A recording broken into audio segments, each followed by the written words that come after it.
ஏய் நான் திவ்யா மட்டும் மண்டை எப்படியோ புடிச்சு பார்வை அப்படியே புடிச்சு வெளில தூக்கி இழுத்து தலைமுடியோட தரதரம் இழுத்துட்டு வந்திருந்தாலும் தூக்கிட்டு போய் டைட்டில் குடுத்துடலாம் திவ்யாக்கு. அவளும் வந்து பயங்கரமா கத்திட்டு ஆனா உள்ளே இருக்கா. அட்லீஸ்ட் அவளால கத்துறாளே, அட்லீஸ்ட் அவளால கத்துறாளே. அதான் சுபிக்ஷா சொன்னாங்க. ஆனா வெளியே ஒருத்தர் தள்ளி விட்டு அவங்க துடிச்சிட்டு இருக்காங்க.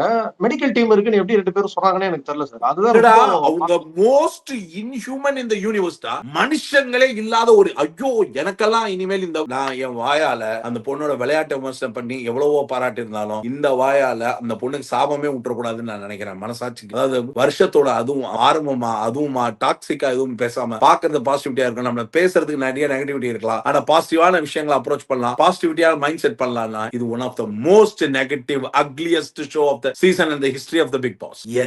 சாண்ட்ரா அதாவது அந்த அம்மா படுத்து துடியுது. நமக்கு சாண்ட்ரா நடிக்கிறா நடிக்கலன்றதெல்லாம் விமர்சனமே கிடையாது. அங்க ஒரு பொண்ணு ரியாக்ட் பண்ணும் பொழுது அந்த ரியாக்ஷன்ல உண்மை பொய்யான்னு ஏற்கனவே போன சீசன்ல வந்து சௌந்தர்யா இதே தப்பு பண்ணிருப்பாங்க. ராணவ் அடிப்பட்டப்போ நடிக்கிறான் மெடிக்கல் டீம்ல என்ன சொன்னாங்கன்றது தெரிஞ்சதுக்கு அப்புறம் she regretted. What kind of a human ரா? கூச்சமே இல்லாம மெடிக்கல் டீம் இருக்குன்றாங்க. அப்ப நேத்து ஒன்ன போட்டு அழுத்தும் போது இதே வார்த்தையை சொல்லி இருந்தா உனக்கு சரியா இருந்திருக்குமா மெடிக்கல் டீம் இருக்காங்கன்னு?